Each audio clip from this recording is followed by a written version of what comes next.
आम्ही त्यांच्या विरोधात आपणाला अर्ज लिहून देतो, परंतु आम्हाला दारू पिण्यास आपणाकडून काही पैशाची अपेक्षा आहे.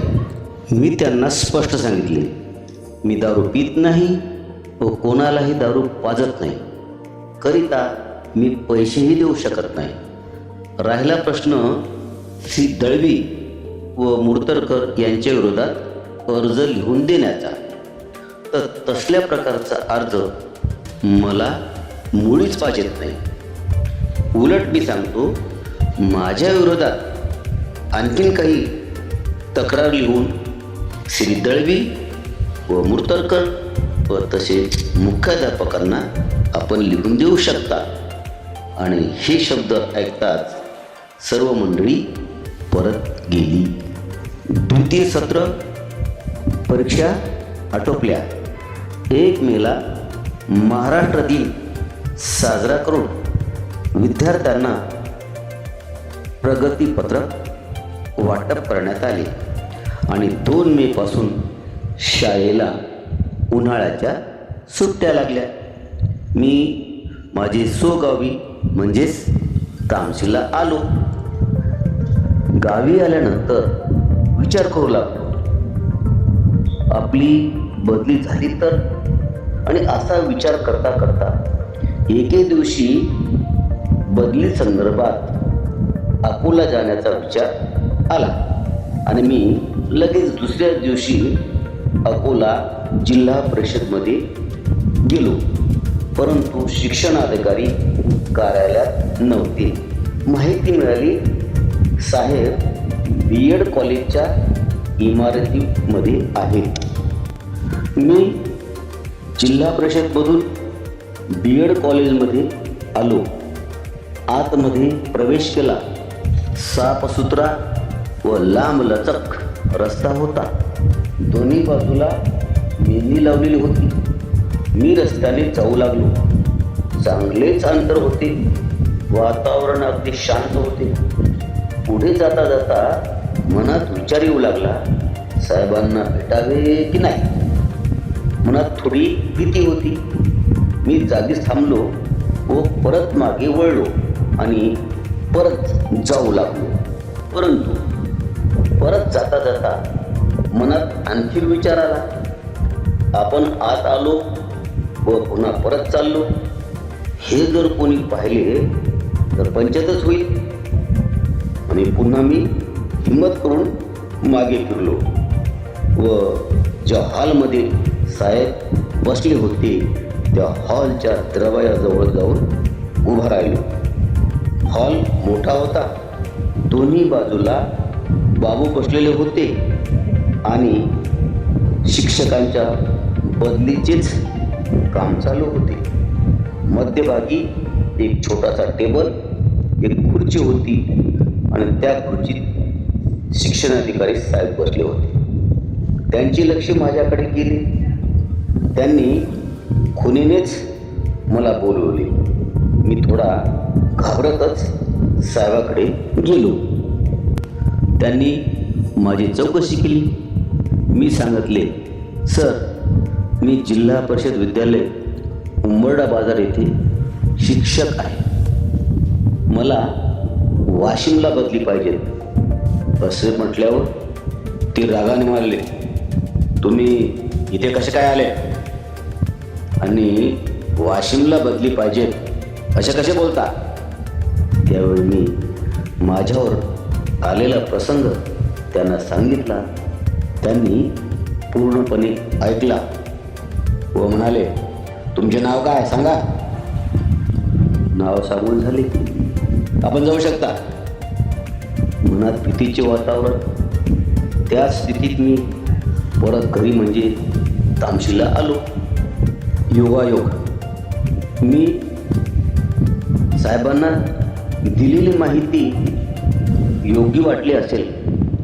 माझे स्थानानंतर खरोखरच उंबरडा बाजार येथून जिल्हा परिषद वाशिम येथे झाले. शाळा चालू झाल्या. मी वाशिम येथे सेवेत रुजूसुद्धा झालो होतो. मुख्याध्यापकांनी माझी तक्रार वरिष्ठाकडे पाठविली नाही. प्रश्न मिटला. परंतु मी श्री बनगिनवार साहेब यांना सांगितले होते, साहेब माझी बदली वाशिमलाच होईल, आपली मात्र बदली हेवरखेडला होईल हे लक्षात ठेवा. आणि त्याची आठवण मला झाली. मी ठरवले जिल्हा परिषद सदस्य श्री ढोरे साहेब यांची आपण भेट घेतली पाहिजे.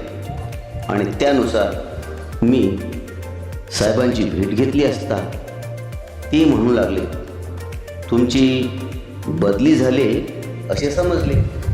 मी म्हटले हो साहेब. ते म्हणाले असे कसे झाले, आपण ती रद्द करू. मी म्हटलं नाही साहेब, मला वाशिमलाच बदली पाहिजे होती आणि मी स्वतःच ती बदली करून घेतली. ठीक आहे, मग काय म्हणता. मी म्हटले साहेब मुख्याध्यापक श्री बनगिनवार यांची बदली आपणाला हेवरखेडला करायची. ते म्हणाले असे म्हणता. मी म्हटलं हो. आणि ठरले आम्ही दोघं जिल्हा परिषद अकोला येथे जाण्यास निघालो.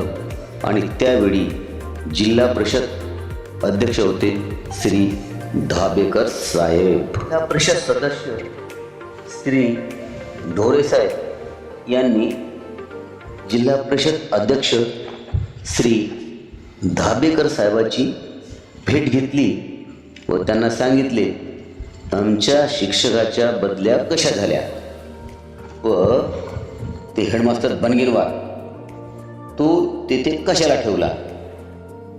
माझं असं म्हणणं आहे श्री बनगिनवार त्याची बदली हेवरखेडला करा.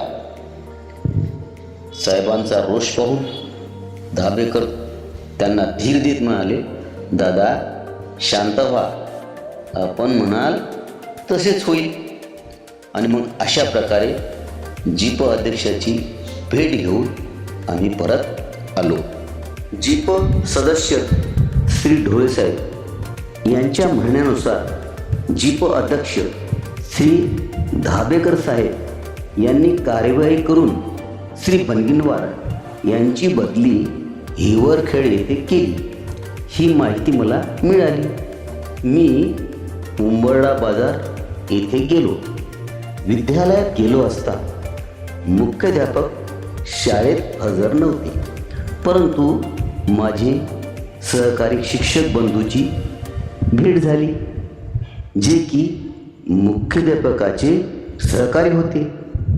ते म्हणाले, सर तुमची बदली झाली, परंतु आपल्या मुख्याध्यापकाची सुद्धा बदली झाली. असे सांगताना ते फार नाराज झाले होते. मी विचार केला व त्यांना सल्ला दिला, सर आपण सर्व मुख्याध्यापकाच्या पाठीशी आहात. जर साहेबाची बदली रद्द करायची असेल तर उपाय आहे. तुम्ही सर्व शिक्षक मिळून ऑर्डरवर स्टे आणू शकता. थोडासा खर्च करावा लागेल. त्यांना बरे वाटले, परंतु शिक्षक काही करण्या अगोदरच मी ही सविस्तर माहिती जीप सदस्य श्री ढोळे साहेब यांना दिली. हे ऐकून श्री ढोळे साहेब लगेच अकोला रवाना झाले. जीप अध्यक्ष श्री धाबेकर साहेबांना भेट घेऊन सर्व हकीकत सांगितली. करिता जीप अध्यक्षांनी सर्व मुख्याध्यापकांची तात्काळ सभा बोलवून सभेचे विषय हाताळून शेवटी अध्यक्षांनी श्री बनगिनवार आलेत का प्रश्न टाकला असता श्री बनगिनवार जागेवर उभे राहिले. जीप अध्यक्ष श्री धाबेकर साहेब म्हणाले, काय बनगिनवार, आपण हेवरखेडला रुजू झाले नाहीत. लवकरात लवकर हेवरखेडला रुजू व्हा, नाहीतर गाठ धाबेकरांशी आहे. हे ऐकताच श्री बनगिनवारला घाम फुटला. रुमालाने घाम पुसत पुसत होय साहेब म्हणू लागले. आणि हे असे का घडत आहे त्यांना सुद्धा कळायला मार्ग नव्हता. सभेमध्ये घडलेली सर्व हकीकत जीप विद्यालय वाशिमचे मुख्याध्यापक माजिद खान यांनी मला दिली, कारण ते सभेमध्ये उपस्थित होते. सन 1989ला मी भारतीय प्रशिक्षणाकरता राष्ट्रीय शाळा अकोला येथे होतो. श्री बनगिनवार यांना हे कळले. ते मला भेटण्याकरता हिवरखेडवरून राष्ट्रीय शाळा अकोला येथे आले. त्यावेळी आम्ही सर्व शिक्षक सकाळचा नाश्ता करीत होतो. श्री बनगिनवार साहेबांनी माझ्या पाठीवर हात ठेवला. मी मागे वळून पाहिले असता श्री बनगिनवार साहेब म्हणाले, नमस्कार सर. आणि हे दृश्य पाहून मला अतिशय दुःख झाले. एका मुख्याध्यापकाने एका शिक्षकाला हात जोडून नमस्कार करावा बरे नाही वाटले. मी क्षणभर पाहत राहिलो व लगेच त्यांचा हात धरला. बाजूलाच खुर्ची होती. सरकून घेऊन साहेबांना खुर्चीत बसण्याची विनंती केली. त्यांना प्रथम नाश्ता दिला. बरे वाटले. श्री बनगिनवार साहेब म्हणाले, सावळे सर, मला माफ करा. मी काही शिक्षकाचे ऐकून आपल्यावर अन्याय केला, परंतु यापुढे मला त्रास देऊ नका. नाही सर, परंतु मी आपले ऐकले असते तर माझ्यावर भीक मागण्याची वेळ आली असती साहेब. करिता हा मार्ग मला निवडावा लागला. शेवटी मुख्याध्यापकांना एवढेच सांगू इच्छितो, आर्थिक फायद्यासाठी काही शिक्षकांना जवळ घेऊन त्यांच्या सांगण्यानुसार इतर शिक्षकांना त्रास देऊ नये. नाहीतर मुख्याध्यापक श्री बनगिनवार यांच्यासारखे आपण सुद्धा अडचणीत याल. धन्यवाद. त्यानंतर मी कोऑपरेटिव्ह बँकमध्ये गेलो असता तेथील कर्मचारी यांच्याशी भेटी झाल्या. बँक मॅनेजर मॅडम होता. त्यांचा माझा परिचय नसतानासुद्धा त्यांनी माझ्याशी मनमोकळ्यापणे चर्चा केली. शेवटी मी त्यांचा निरोप घेतला. परत येते वेळेस गावातील काही प्रतिष्ठित नागरिक यांच्याशी भेट झाली. त्यांच्याशी चर्चा करून ठीक 1 वाजता वाशिमला जाण्यास निघालो.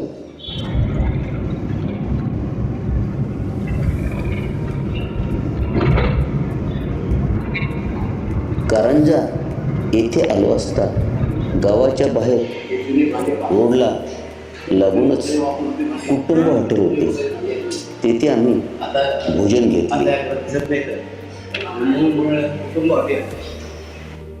भोजन घेऊन साधारणतः 3 वाजता वाशिमला जाण्यास निघालो व 5 वाजता आम्ही घरी पोहोचलो.